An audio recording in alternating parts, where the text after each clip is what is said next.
Here we have our reading story this week from our reading book. It is called A Whistle for Willie, and it is by Ezra Jack Keats. We'll see that in a few moments. Before we get started with that, we're going to look at the words that we need to know for this story. Number 1, H-O-U-S-E, house. The E on the end is silent. O-U says ow. We haven't had that yet in our spelling words, but we will soon. So we have ouse, house. They learned how to build a house for birds. Number 2, along. We have a word inside of that word, L-O-N-G is long. When we put A in front, we don't say a or a, it says a. So we have along. He rode carefully along the bike path. Along can mean next to or beside. Number 3, a few short words in this word. T-O is to, G-E-T is get, and H-E-R is her. Now, if we put them together, to get her, and then we say it real fast, together, we can figure out this word. The baby can clap her hands together now. Together means when two things come right up to each other or touch each other. Number 4, B-O-Y, boy. The boy teaches his sister to read. Number 5, father has TH making the th sound in the middle, just like together has TH making th in the middle. And both of them end with a bossy R, and My father teaches me how to swim. Number 6, again. Again, that A in the beginning is not saying a or a, it's saying a. Again, we went out on the ice again to practice. So if you do something one time or more than once and then you do it again, it means that you have already done it before. Number 7, if we look at the beginning, we have N-O, no, and then we have thing, no thing. Now we don't say no thing, we say nothing. At first, nothing fit, but he finished the puzzle. So nothing means not at all. There was not one piece of the puzzle that fit. And number 8, again, we can look at a short word inside of there. B-E says be, began. She began to take violin lessons. That means she just started them. Let's look at these words when we read them together. Puppy training. A boy and his father were teaching their puppy to walk on a leash. They walked together along a path.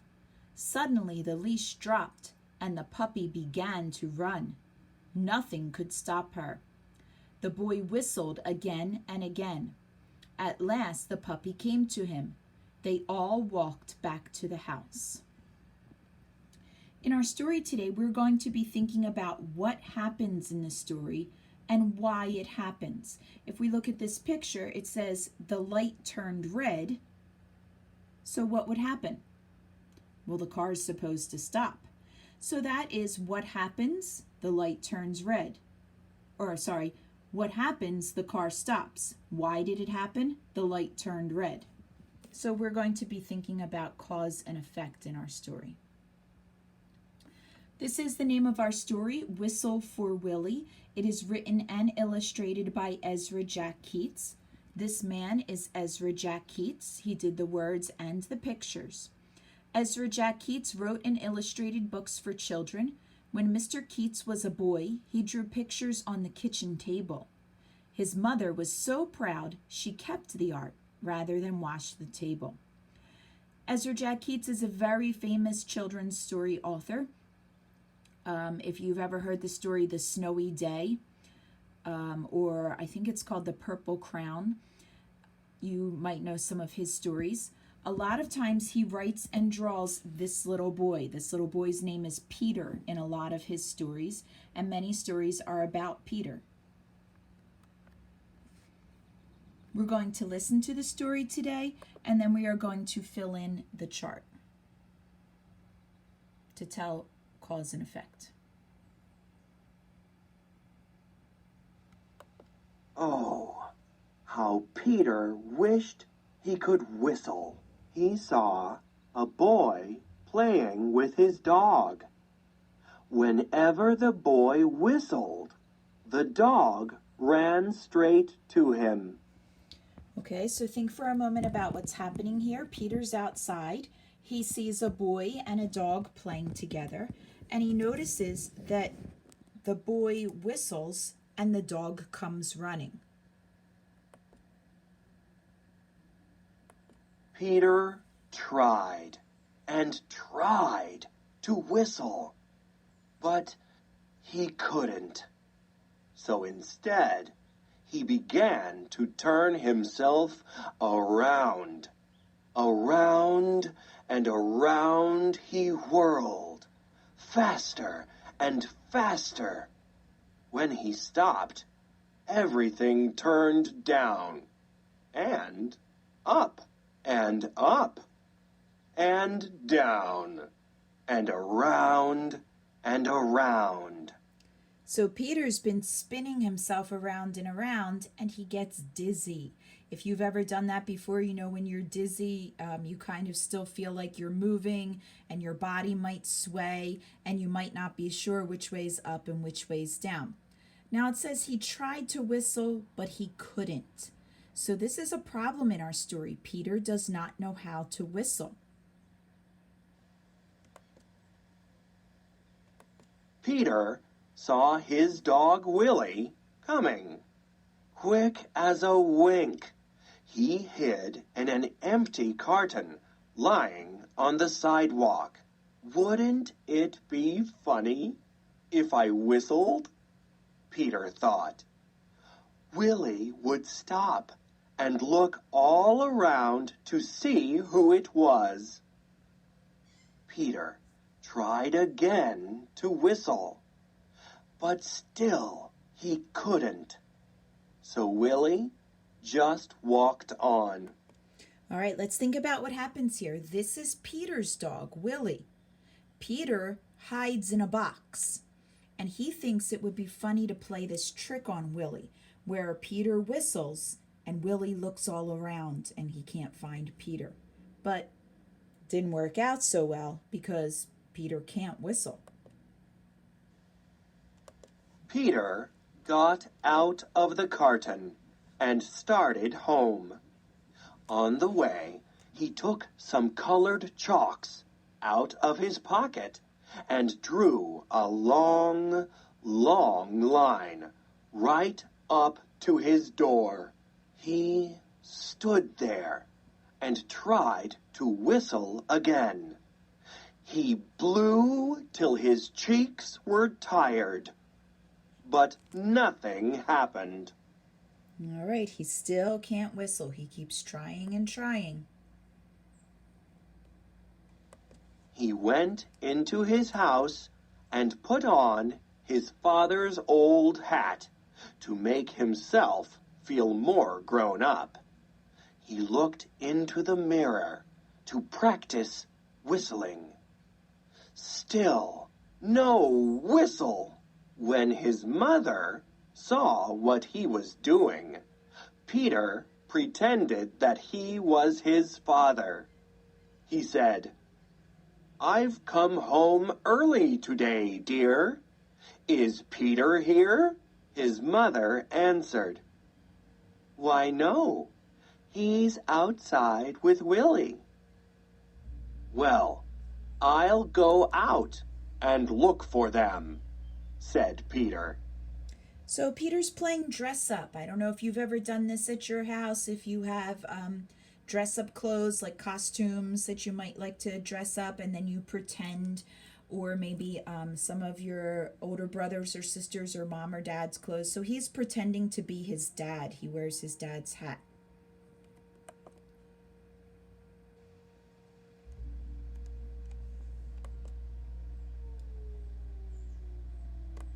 First, he walked along a crack in the sidewalk. Then he tried to run away from his shadow. He jumped off his shadow. But when he landed, They were together again. He came to the corner where the carton was, and who should he see but Willie? All right, here's another chance. His dog's coming, and the box is still there. Peter scrambled under the carton. He blew and blew. Suddenly, out came a real whistle. Willie stopped and looked around to see who it was. So it finally happened. He got in the box and was able to whistle. And he did trick the dog. The dog was looking all over the place to see who was whistling. "It's me!"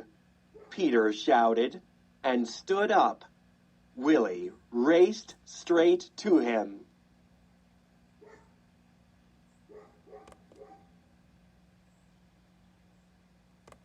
Peter ran home to show his father and mother what he could do.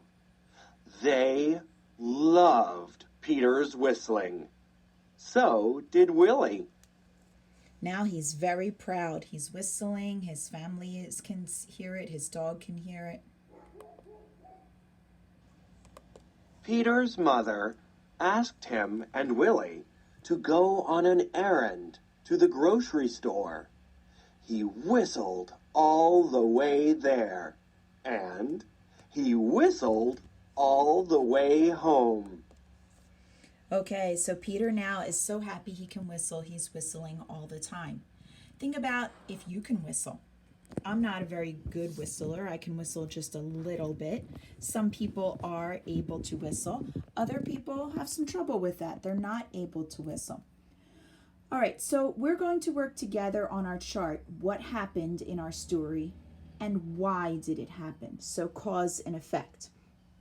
So let's see here. I'm going to move this back so we can see the chart a little bit better. There we go. And hopefully this won't fall over.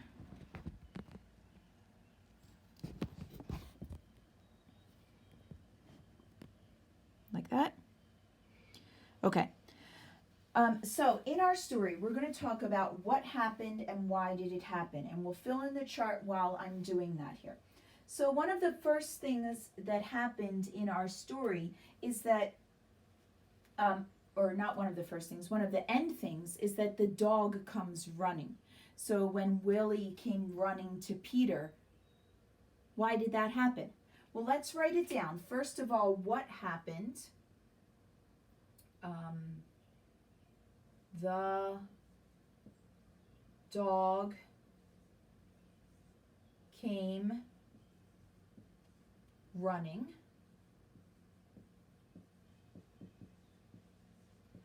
And then why did that happen? Well, Peter had been practicing through the whole story his whistle.